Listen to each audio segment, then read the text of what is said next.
मगर ये हमारी बदकिस्मती है मालेगांव शहर की, या मैं ये कहूँ कि हमारे नुमाइंदे का दबदबा नहीं है।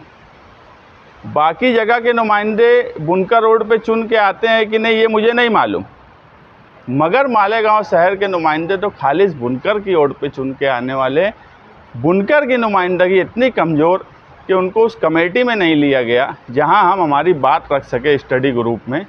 एक पावर लूम के कारखाने में जानबूझ के रखी गई है, बुलंद इकबाल का कारखाना है, और शान ये कारखाना चलाती है शान फैब्रिक्स के नाम से।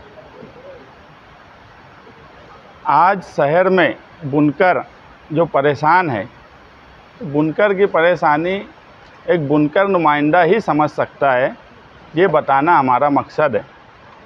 पीछे आप देखेंगे अभी जो नागपुर में असम्बली अजलास हुआ, उस अजलास में हमारे दो लीडर अबू आसिम आज़मी साहब और रईस शेख साहब, इन्होंने सिर्फ बुनकर की नुमाइंदगी नहीं की बल्कि महाराष्ट्र के अक़लियत ख़ास तौर से मुसलमानों की नुमाइंदगी हर फील्ड में की। अगर पड़गा में एनआईए ने छापा मारा तो उस पर भी उन्होंने बोला कि वो गलत हुआ। अगर धरन गांव में जुलूस गौसिया का सवाल पर बिला वजह एफआईआर दबाव में दाखिल की गई तो उस पर उन्होंने बोला। अगर मुसलमान मराठा रिज़र्वेशन की बात चली तो मुसलमानों को रिज़र्वेशन क्यों नहीं, जबकि मुसलमानों को रिज़र्वेशन एक कमेटी ने तय की थी कि एजुकेशन डिपार्टमेंट में 5% रिज़र्वेशन मिलना चाहिए, वो बात उन्होंने रखी।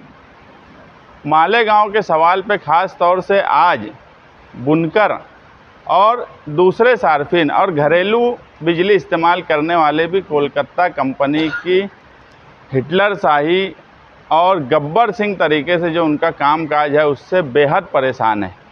उस सवाल पर भी उन्होंने बात रखी। उस वक्त चंद्रकांत पाटिल जो उसके मिनिस्टर हैं, उनको ये बोलना पड़ा कि हमारे सामने ये सब बात पहली बार आई, वो एवरेज बिल का सवाल हो या एमडी सूटअप का सवाल हो, जिससे कारखानेदार बहुत परेशान है। इन दोनों सवालात पर उन्होंने कहा कि हम जल्द ही कंपनी की और एमएसईबी या महाराष्ट्र सरकार की तरफ से एक मीटिंग रखेंगे और उस मीटिंग में हम तय करेंगे कि यार क्या वहाँ पर गड़बड़ हो रही है और किस तरह से जो कानून बना है उसको हम किस तरह से वापस लें। ख़ास तौर से आसिम भाई से जब बातचीत हुई तो उनसे ये बातचीत की गई कि 27 हाउस पावर जो बिजली इस्तेमाल करते हैं छोटे सार्फिन, तो उन पे एमडी सूटअप का जो कानून बना हुआ है वो उन पे ना लागू हो, ऐसी कोशिश की जाए। उन्होंने कहा कि यार मैं मेरी तरफ से असेंबली में बोला हूँ और जल्द ही मीटिंग लगाकर इस पर हम कोई अच्छा फ़ैसला करेंगे ताकि लोगों को राहत हो।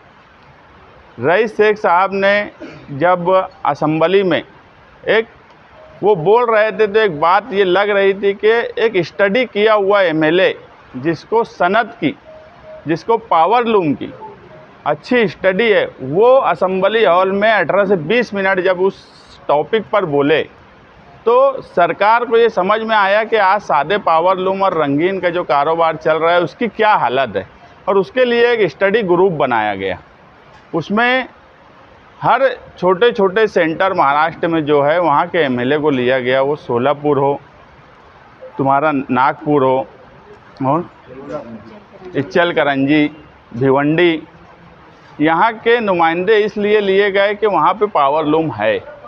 मगर ये हमारी बदकिस्मती है मालेगांव शहर की, या मैं ये कहूँ कि हमारे नुमाइंदे का दबदबा नहीं है।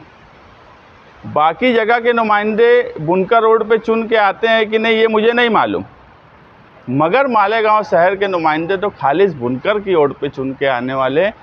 बुनकर की नुमाइंदगी इतनी कमज़ोर कि उनको उस कमेटी में नहीं लिया गया जहां हम हमारी बात रख सके स्टडी ग्रुप में। इसलिए हमने ये तय किया कि रईस शेख साहब जो हैं वो उस कमेटी को बनाने में और उस कमेटी के रुकन होने की हैसियत से, और प्रताप होगाड़े साहब जो समाजवादी के कारगुजार सदर बने हैं महाराष्ट्र के, उन दोनों को 3 जनवरी को मालेगांव शहर में हम बुलाएंगे। और स्टडी ग्रुप के बाकी जो अरकान हैं उनको भी रईस शेख साहब बोला है कि मैं उनको भी लेके आने की कोशिश करूंगा। और वो मालेगांव शहर के पावर लूम कारखाने का दौरा करेंगे, सनतकारों से भी मिलेंगे और रात में बुनकर लॉन्च में 8 बजे से 10 बजे तक एक प्रोग्राम रखा गया है, जहां पर बुनकर अपने मसाइल बयान करें। और बिजली का जो ये मसला है, जिस पर बुनकर आज सबसे ज़्यादा परेशान है, हमारे जाहिद नदवी मौलाना जो है ये रोज़ आना 7 से 9 समाजवादी ऑफिस आगरा रोड पर बैठते हैं। हमको समझ रहा है कि बुनकर और जो बिजली सार्फिन है उनके क्या मसले हैं, तो हम वो सारी बातें उनके सामने रखेंगे। और ये दोनों जगह यानी पावर का जो सप्लाई का निज़ाम है उसमें क्या बुनकरों को और बिजली सार्फिन को सहूलत हो सकती, वो कोशिश करवाएंगे।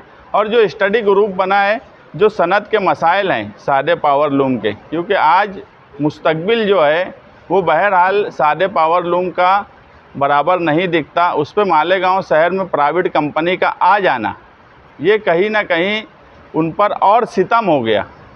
और पूरा शहर ये बात जानता है कि पावर लूम के बगैर हमारा शहर चल नहीं सकता। हमारी इंडस्ट्री जो है वो पावर लूम है। पावर लूम चलता है तो मेरा घर चलता है, आपका घर चलता है। ऐसे कारोबार के लिए हमने पावर लूम परिषद बोलकर 3 जनवरी को एक प्रोग्राम बड़ा वहाँ रखा है अंसार जमात खाने में। और शहरियान से और ख़ास तौर से पावर लूम से मुंसलिक लोगों से हम गुजारिश करेंगे कि वो उस मीटिंग में आएँ और अपनी बात वहाँ रखें, ताकि स्टडी ग्रुप में हम हमारे शहर की नुमाइंदगी कर सके। नुमाइंदगी नहीं होने के बाद भी हम रईस शेख साहब का शुक्रिया अदा करते हैं कि उन्होंने हमारी गुजारिश पर मालेगांव शहर आने के लिए तैयार हुए और मालेगांव शहर की नुमाइंदगी वो सनत के ताल्लुक़ से करेंगे। और भिवंडी के तो वो एमएलए हैं, इच्चल करंजी के हमारे प्रताप उगाड़े हैं। तो कहीं ना कहीं आज समाजवादी पार्टी में जो एमएलए हैं और जो लोग हैं वो इस फील्ड के माहिर लोग हैं।